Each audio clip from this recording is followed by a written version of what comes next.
지난 17일 문재인 대통령의 취임 100일 기자회견, 주요 국정 현안에 관한 명확한 입장을 밝히는 동시에 시나리오나 질문 내용 조율 없이 완전 자유 형식으로도 주목을 받았죠. 청와대 취재하는 권민석 기자와 함께 문 대통령 100일 기자회견 내용 다시 한번 짚어보도록 하겠습니다. 권민석 기자 안녕하십니까? 안녕하세요. 예, 정말 완전히 자율 형식이었습니까?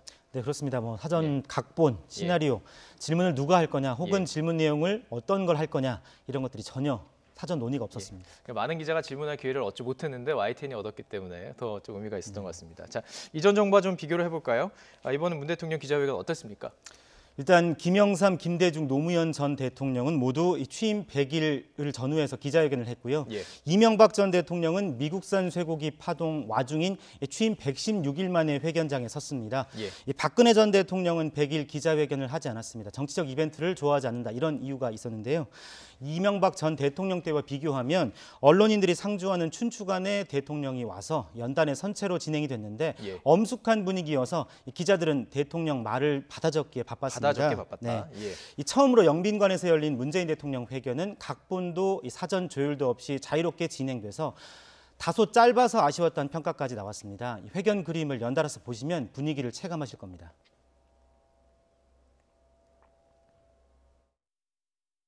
저는 어떤 경우에도 부당하게 인터넷을 무슨 통제한다든가 그런 구시대적 발상은 전혀 생각하고 있지 않습니다.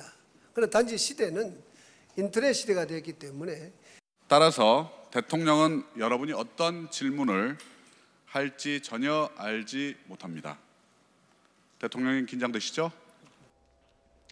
네, 저희도 이 내용 생중계하면서 같이 좀 떨리는 마음도 있었습니다. 자, 이제 내용을 좀 짚어보도록 하죠. 북핵 문제에 대해서 여러 가지 질문이 나왔습니다. 외신 질문도 있었고요. 어떻게 입장을 확고하게 좀 밝혔습니까?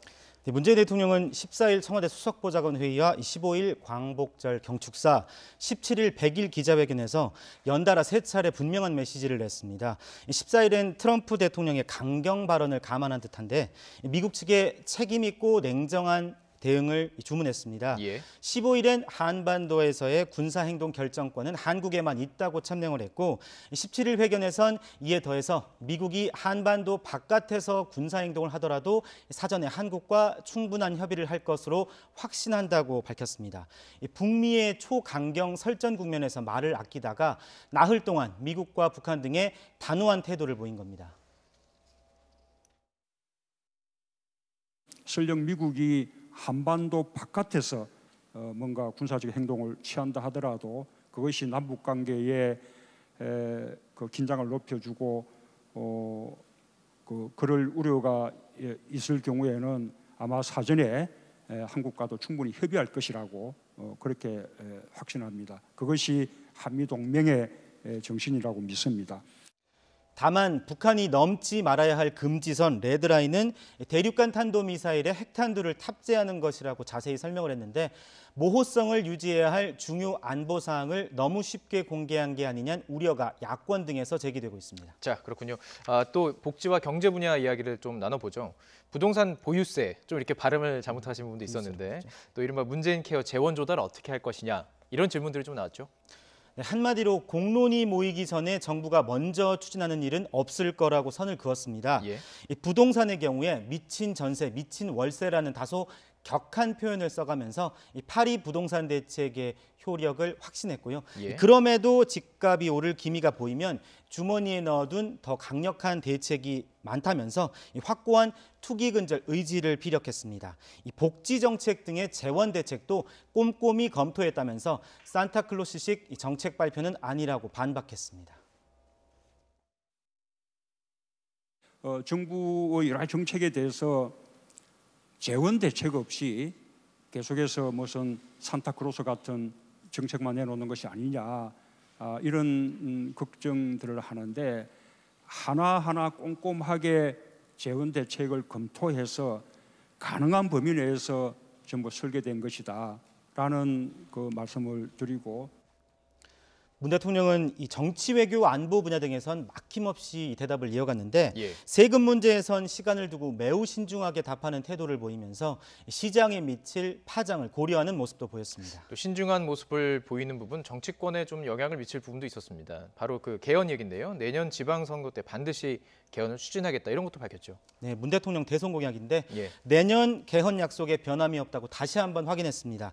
그러면서 개헌에 두 가지 방안이 있는데 국회 개헌특위를 통해서 국민 여론을 수렴해 추진하거나 국회에서 안 되면 정부가 개헌특위를 자체적으로 가동할 수 있다고 설명했습니다. 예. 또 이 대통령 중심제를 바꾸지 못하더라도 지방분권과 국민 기본권 강화 등은 반드시 개헌으로 관철할 것이라고 밝혔습니다.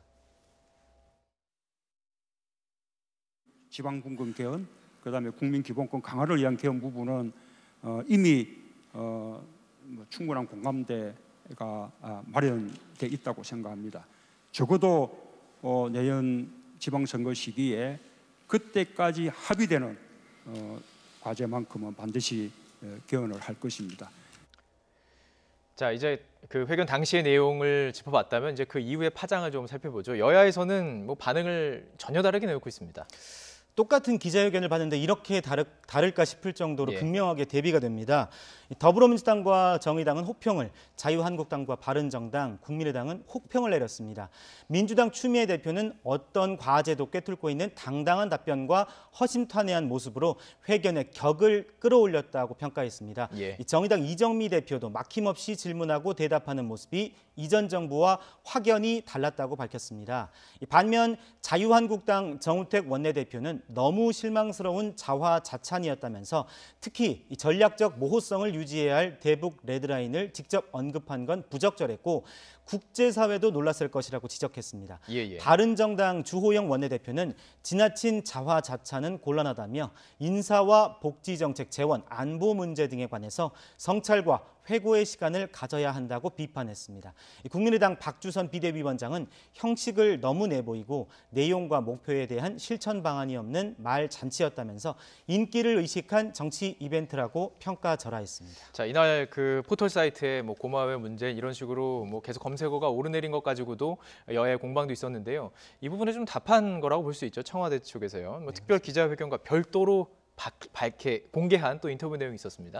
네, 청와대 뉴미디어 비서관실이 만든 소소한 인터뷰란 제목의 동영상이 인터넷에 공개됐습니다. 예. 공식 기자회견이 주로 무거운 주제들로 채워졌다면 문 대통령 개인에 초점을 맞춘 내용들이 주로 채워졌습니다.